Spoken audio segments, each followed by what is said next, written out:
We're delighted at ILC-UK to be delivering this research, which we feel is absolutely necessary given the reforms and the implementation is less than sort of four months away, with April 2015 the landing date. So we really thought to sort of drive some more insight, we need the voice of the consumer, and hopefully we've helped to provide this with some of the qualitative and quantitative work that I'll take you through today. So it's only going to be sort of brief 10-minute introduction to the headline findings from our research.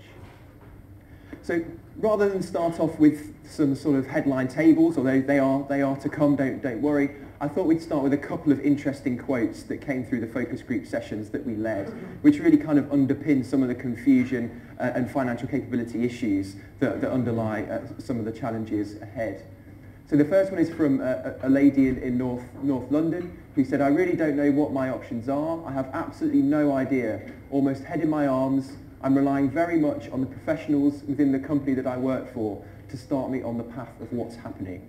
So clearly this person kind of needs more than guidance. It seems quite clear that really needs some serious advice. And then the second is potentially more worrying. "I'm very innocent in financial matters. I just can't bear to think about it. I don't even know how much pension you can draw as a lump sum. Is that to do with the state pension?" Okay, so a lot of confusion here, and I think those kind of underpin some of the more quantitative analysis that we did. So how did we develop the consumer research project? Well, we thought, first of all, there's clearly a gap here. So a lot of the research and analysis that's been done previously by other think tanks has looked at the international context. So what's happened in markets where there has been liberalisation, such as Australia, for example, and they've sort of applied some of that knowledge to what they think might happen in the UK. But clearly, social norms and cultural norms are going to be different in different societies and different contexts. And maybe for that reason, given that the UK has a kind of developed secure income market, that might actually underpin the way people view things going forwards, and the kind of scaremongering about people taking all of their money out of their pot might not necessarily happen. So for that reason, we thought we needed to get a bit more detail about what the consumers in the UK feel, and that's why we undertook a large-scale survey of people aged 55 to 70 who are not yet retired or have not yet drawn on their private pension. And we also helped to underpin this with focus group sessions as well to kind of help develop the survey, which is quite a 30 question questionnaire. So what's the profile of the individuals? What's the high-level profile that we sort of obtained? And I guess none of this will be kind of unfamiliar to you. I think this is kind of, some of these issues are commonly known, but nevertheless I think that the data that I'll show you in a moment provides some interesting flavour to all of this. So I think there's sort of 5 core categories. So for many in our survey, they saw pensions as a way of delivering an income in retirement, and a guaranteed income at that as well. And underpinning that is a kind of inherent risk aversion. But there's also a challenge related to the low levels of financial capability. So there may be a mismatch, for example, between someone who wants a guaranteed income or what they actually do in reality in the face of the complexities of the reform. Generally, they're positive about guidance, and we see that the majority of people actually do want to take up the guidance, despite the fact it hasn't been publicised yet. And there's interesting views around financial advice. So it is seen by many as a key source of advice going forwards. But actually, for many, they remain sort of wary about accessing it, and that's primarily for trust issues rather than money issues, as we'll see. So looking in a bit more detail about some of these, some of the headline findings, I'd like to take you through some of the questions that we asked and some of the results. So in order to try and test what people see as the most important thing that their pension will deliver, their private pension wealth at least, we asked them a couple of questions. And one of those was looking directly at whether they would like a guaranteed income for life, protecting their spouse, the financial needs of their family, the big ticket items such as car, house repairs, etc., and paying for LTC costs. Now, one important caveat here is we asked them for the most important. We also asked them for a question on what they would like to do amongst all of these things. But this is for the most important. And when we asked them the most important thing, they said a guaranteed income for life was very, very important. But also, interestingly, inflation protection too. So clearly they're worried about cost of living rising whilst they're in retirement. I'll flick over that one just for expediency purposes. But so underpinning this, we think, is an inherent risk aversion amongst this age group. And we tested that in a number of ways through a number of different questions in this survey. But the most striking thing, I guess, is around the question of how much of their pension pot would they be willing to lose during the course of retirement. So we asked a separate question saying, would you be willing to lose any of your pension pot?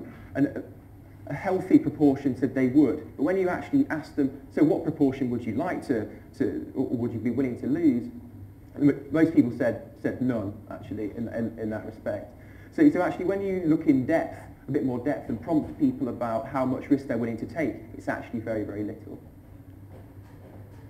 Again, to tap into this issue of kind of whether people favour a sort of guaranteed income over something that rises or falls with financial markets, we asked that question directly as well. And many agreed, once again 70% or so agreed that they would prefer this sort of secure income to something that might rise, might be higher, but also might be lower as a result of returns on financial assets.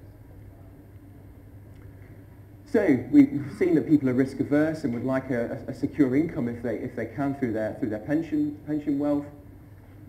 But there's an issue here and a potential mismatch because people actually have kind of quite low levels of capability and understanding about relevant products at this particular moment in time, which is obviously quite a big concern. So we asked people what level of self-reported or self-perceived understanding they had over a number of products. So we asked them about savings accounts, cash ISAs, mortgages, etc., and pensions. But we also asked them about the kind of retirement income side as well, like annuities, enhanced annuities, joint life annuity. And what you see sort of 9 out of 10 people understanding what a savings account is, what a mortgage is, and a relatively high proportion saying they understand what a pension is. But when you get into questions, detailed questions about what annuities are, enhanced annuities, income drawdown, and even equity release, there's a far lower proportion of people who seem to understand what those products actually are, which is clearly cause for concern, given that they're going to have to make complex decisions in the next few months or so. Another question we asked, which we thought kind of tapped into this financial capability problem, was around taxation. Now, there's been some speculation that people don't actually realise the tax implications of the reforms and potentially could pull out all their money and be subject to more tax than they might otherwise have been. So we asked a question to try and sort of test this. So we asked people, in order to pay the least amount of tax on your DC withdrawal, should you? And we asked them there were 4 statements that they could agree with. Withdraw it in small amounts over a number of years, which is obviously the best option to take. Withdraw it all as one big lump sum, which would obviously maximise your tax, or it doesn't matter, or you don't know. And what you see along the bottom here is the proximity to retirement. So even for those who are less than a year away with a DC pot, less than a year away from retirement, only 55% gave the correct answer. So that suggests that people can actually be liable for a higher tax bill than might otherwise be the case. And potentially this underpins why questions around taxation should play such a role in the guidance guarantee. Why are people having these problems with financial capability? Well, potentially it's because of a lack of retirement planning. And again, this is proximity to retirement. And you can see that 4 in 10 people who are less than a year away with a DC pot have not yet done any planning for retirement. So that in itself is clearly a concern, and people will obviously need the guidance and any advice to help them and support them in their decision making that way. We also asked views on the guidance guarantee, and this is consistent. Our findings are quite consistent with some other research that's been done on this. So people do seem to want the guidance, although, as I said earlier, it hasn't yet been sort of adequately promoted. But about 66% of people said they would take it up, and their favourite sort of method of delivery would be face-to-face with online, sort of 20% of the sample saying that. So clearly having multiple delivery mechanisms, but this sort of emphasis on face-to-face, I think, is likely to be key. A couple of quotes here from the focus group session as well, which were quite interesting and potentially quite sort of observant. I wouldn't necessarily do what they say, but I'd be interested to hear what they say. And the second one, which we thought was quite good, I'm a bit concerned about the advice they'll be giving about the quality. Will you be able to sue them if the advice is bad? So these are quite relevant questions. So what about forms of support other than the guidance guarantee? So everyone knows, okay, so it might be a half-hour question session with someone from Citizens Advice, for example, but clearly that's not going to be enough for me to make all of my decisions at the point of retirement. So where might someone go? And interestingly, the top answer here was a professional financial advisor, and the internet came second. So clearly financial advice is going to be a key issue here, and there's questions, I guess, about the capacity of the financial advice industry to sort of bring all these people on board, some of which may have lower net wealth than some of their sort of quotes normal clients. But nevertheless, I think it's quite an interesting sort of possibility going forwards. But there are still a high proportion of people who won't want to see a financial advisor as well. We try to tap into the reasons for that. So we asked questions about, is it because of the size of your fund, so you don't necessarily think it's financially viable, or is it related to trust, or is it related to, your past experiences with advice that have been quite poor? And actually, the biggest result here that we found was actually it's about trust. So something like 40% of the sample who have DC pots, it's about trust issues with financial advisors over money issues in terms of size of the pot, as far as they're concerned. So clearly there's issues about maybe the guidance guarantee sort of flagging the best quality advice for individuals, and that handoff being very, very important. So very quickly, what are the implications of the sort of headline research that I've presented today? Well, I think there's a risk of a mismatch, very bad spelling, mismatch between consumer preferences and the choices that they finally make. That's likely to be driven by low levels of financial capability, a lack of planning, and failure to seek professional financial advice to fill some of that capability gap. Guidance is likely to be critical, but it's going to be far from sufficient given some of these issues and some of the results that we've shown. So clearly contingency plans are urgently needed to support those who do not take up guidance, or who, if they do take up guidance, are liable to make poor decisions going forward. Thank you.